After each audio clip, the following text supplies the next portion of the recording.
জীৱন পৰিচয় ইউটিউব চেনেলটিলৈ মই চিন্টুৱে আপোনালোক সকলোকে স্বাগতম জনাইছোঁ। সুপ্ত প্ৰতিভাৰ সন্ধানত আমি আজি জীৱন পৰিচয় ইউটিউব চেনেল আৰু মোৰ বন্ধু আছাম নেটৱৰ্কৰ পৰিচালক আমি কাৰ্বি আংলঙলৈ যাত্ৰা আৰম্ভ কৰিছিলোঁ। ইতিমধ্যে আহি মোৰ বাইদেউ আৰু ভিনদেউৰ ঘৰ পাইছোঁহি। মই আপোনালোকক মোৰ বাইদেউ আৰু ভিনদেউৰ সৈতে চিনাকি কৰি দিম, বলক ভিতৰলৈ যাওঁ।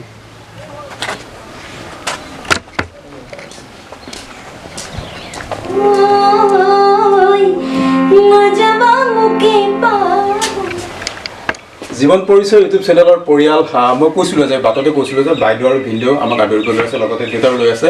এয়া বাইদেউ আৰু ভিনদেউ, আমি মৰিগাঁৱৰ পৰা কাৰ্বি আংলঙলৈ আহিছোঁ আদৰিবলৈ কাৰণে। আমাৰ তিৱা জাতীয় প্ৰতীক সংস্কৃতি অংগস্বৰূপ এখন তিৱা ফাগাৰ লৈ আছে, মোক আদৰিব। খুব এটা ভাল মুহূৰ্ত। এয়া বাইদেৱে মোক এখন গামোচা দিছে, ধন্যবাদ জ্ঞাপন কৰিছোঁ এই চেগতে আমাৰ জীৱন পৰিচয় ইউটিউব চেনেল আৰু আছাম নেটৱৰ্কৰ ফালৰ পৰা আমাক ইমানখিনি সহায় কৰাৰ বাবে। নমস্কাৰ। জীৱন পৰিচয় ইউটিউব চেনেলৰ পৰিয়াল সদায় আমি সুপ্তৰ প্ৰতিভাৰ সন্ধানত এনেদৰে যাত্ৰা আৰম্ভ কৰোঁ বহুত দূৰ দূৰণিলৈ। আজি এনে এগৰাকী যুৱ প্ৰতিভাৱান শিল্পীৰ কাষলৈ আহিছোঁ, বা এনে এগৰাকী যুৱ প্ৰতিভাৰ কাষলৈ আহিছোঁ যিগৰাকী যুৱ প্ৰতিভাই ৰাষ্ট্ৰীয় মঞ্চত উজ্বলিবলৈ সক্ষম হৈছিল অসমৰ পৰা, অৰ্থাৎ কাৰ্বি আংলং জিলাৰ পৰা। আমি সেই সুপ্ত প্ৰতিভাৰ যুৱ প্ৰতিভাৱান শিল্পীগৰাকীৰ কাষতে আছোঁ। আমি আৰু কিছু সময় পাছতে আপোনালোকক এই শিল্পীগৰাকী নমস্কাৰ। মোৰ অনুষ্ঠানটি যদি আপোনালোকে চাই ভাল পায় তো প্লিজ জীৱন পৰিচয় ইউটিউব চেনেলত আপোনালোকে লাইক, কমেণ্ট, ছাবস্ক্ৰাইব কৰি দিব। জীৱন পৰিচয় ইউটিউব চেনেলৰ পৰিয়ালে আমি সদায় এটা নতুন কিবা এটা দিবলৈ বিচাৰোঁ ৰাইজক। আমি আজি তেনে এটা নতুন সোৱাদ দিবলৈ বিচাৰিছোঁ। এনেগৰাকী যুৱ প্ৰতিভাৱান শিল্পী অসমৰ কাৰ্বি আংলং জিলাত আছে। আমি আজি কাৰ্বি আংলং জিলাত আছোঁ। যিগৰাকী যুৱ প্ৰতিভাই অসমৰ হৈ প্ৰতিনিধিত্ব কৰিছিল 2015 চনত ৰিয়েলিটি শ্ব' এটাত। আমি তেখেতৰ কাষতে আছোঁ। আমি তেখেতৰ সৈতে চিনাকি হোৱাৰ আগতে আমি তেখেতৰ কণ্ঠত এটা গান শুনিবলৈ বিচাৰোঁ। হয়, নমস্কাৰ। মই এবাৰ ভূপেন হাজৰিকাৰ অনুৰাধা পাটৱালৰ গানটো গাব বিচাৰোঁ। নিশ্চয়।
এইসকল সুপ্ত প্ৰতিভাৰ কণ্ঠত আপুনি কালজয়ী গানবোৰ শুনিবলৈ পাব, যিসকল বৰ্তমান সময়ত যান্ত্ৰিকতাৰ প্ৰভাৱত যিসমূহ সংগীত লুকাই যাবলৈ ধৰিছে। এইসকল সুপ্ত প্ৰতিভাই কালজয়ী গীতবোৰ এনেদৰে তেখেতলোকৰ কণ্ঠত জীয়াই বিভিন্ন ঘাত প্ৰতিঘাতৰ মাজেৰে তোমাৰ প্ৰতিভা অক্ষুণ্ণ ৰাখিছা। তুমি সংগীতৰ প্ৰতি আকৰ্ষিত কেনেকৈ হ'লা? কাৰ পৰা অনুপ্ৰেৰণা পাইছিলা তুমি? আচ্ছা, মই ক্লাছ 3 পৰা শিকিছোঁ সংগীত। আৰু প্ৰথমত মই আমাৰ বকলীয়া হালদিয়াটিত শিকিলোঁ। তো মই তাত ভোকেল শিকিছোঁ। এবাৰ 4th ইয়াৰ মানে এক্সাম দিম। আমাৰ গুৰুজীৰ নামটো হ'ল জয়মতী নাৰ্জাৰী মেম। তো মোক মানে মেম বহুত গালিও দিয়ে, মানে পাৰিবলৈ কাৰণে বহুত চেষ্টাও, মানে মেমে কয় কি এনেকুৱা নহয়, এনেকুৱা গাব লাগে। তো বহুত শিকিলোঁ মেমৰ পৰা। তাৰপিছতে মই গুৱাহাটী আমাৰ বেলতলা চাৰিআলিত তাতো ল'লোঁ এডমিশ্যন, গানৰ এডমিশ্যন। তাত ইণ্ডিয়ান আইডল হয়, মানে কি কয় আমাৰ যেনেকুৱা থাকে সাৰেগামাপা, তাতে শিকিছোঁ। তাত আমাৰ কবিতা কৃষ্ণমূৰ্তি, চালিম ছাৰ অনলাইনৰ পৰা শিকোঁ আমি। তো তাতো বহুত বিভিন্ন অভিজ্ঞতা হৈছে তোমাৰ এইফালৰ পৰা। আৰু এইখিনি এটা কথা সুধো তোমাক, তুমি এগৰাকী কাৰ্বি সম্প্ৰদায়ৰ ছোৱালী। কাৰ্বি সম্প্ৰদায়ৰ ছোৱালী হৈ তুমি খুব সুন্দৰকৈ অসমীয়া কৈছা, হয়তো মই ক'বলৈ পৰা নাই, খুব সুন্দৰকৈ কৈছা। যেহেতু মই সৰুৰে পৰা মানে স্কুলিংটো অসমীয়া স্কুলিং, চ' অসমীয়া মই জানো ক'বলৈ। তো হয় শুদ্ধ হৈছে নে নাই মই হয়তো নাজানো বাট আৰু কথা পাতি তোমাৰ কথা আৰু এটা গান শুনো ঠিক আছে মই এবাৰ কাজৰা মোহব্বতৱালা হিন্দী সং গাব বিচাৰোঁ লতা মংগেশকাৰ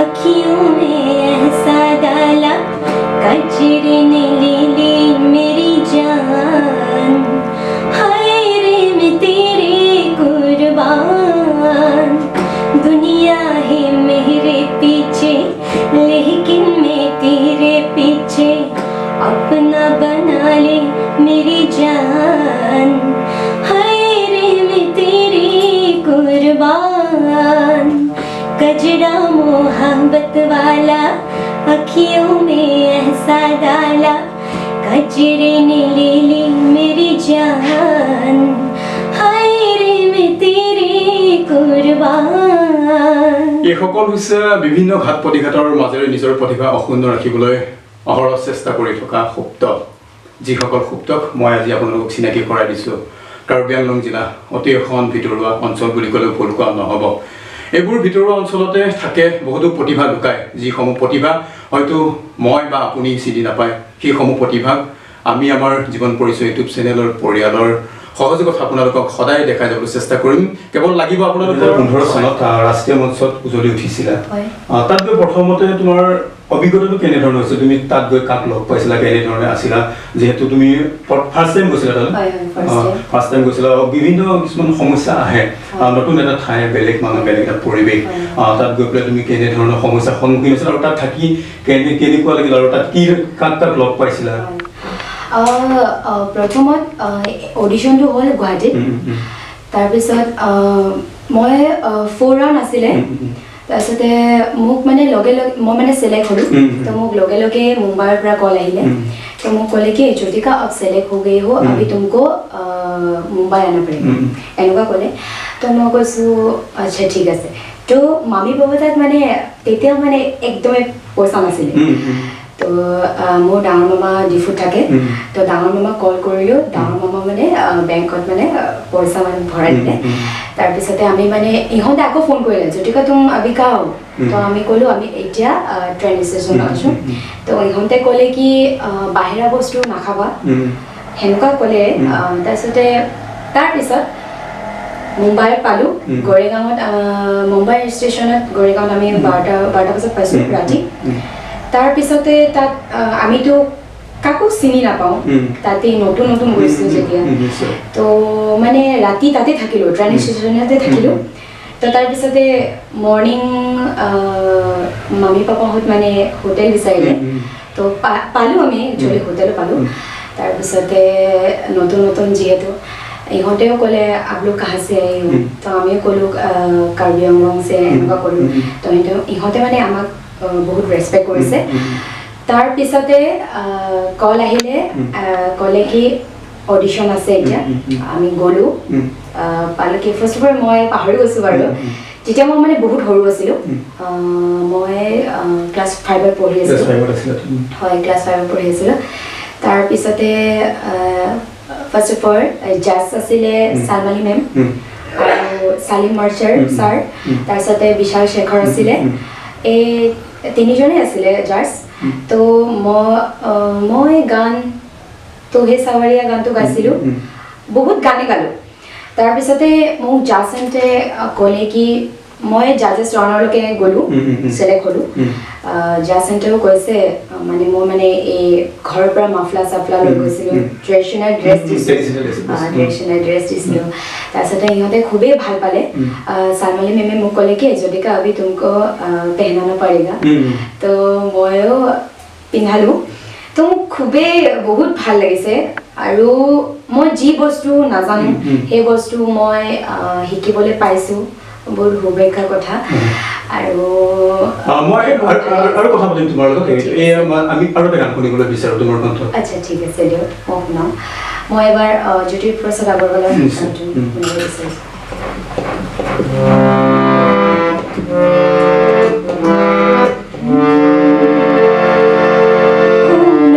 পালে মতে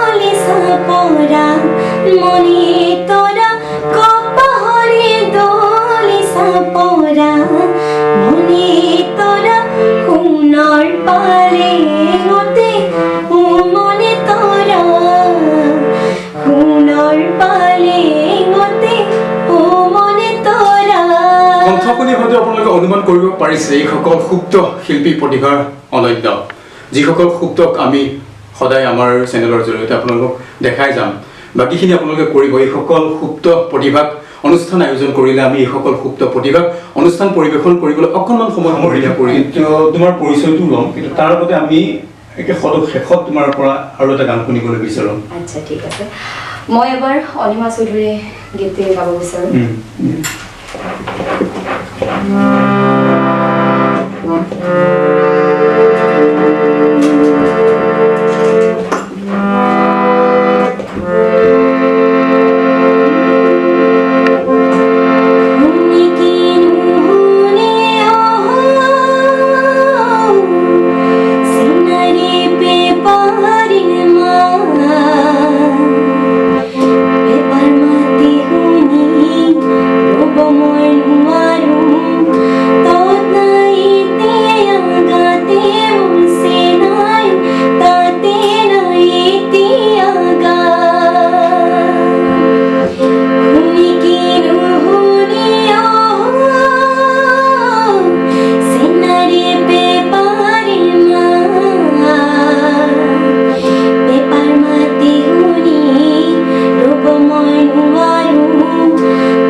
প্ৰতিভাৰ কণ্ঠত আমি বহুকেইটা কালজয়ী গান শুনিলোঁ আমি এবাৰ তেখেতৰ চিনাকিটো ল'বলৈ বিচাৰোঁ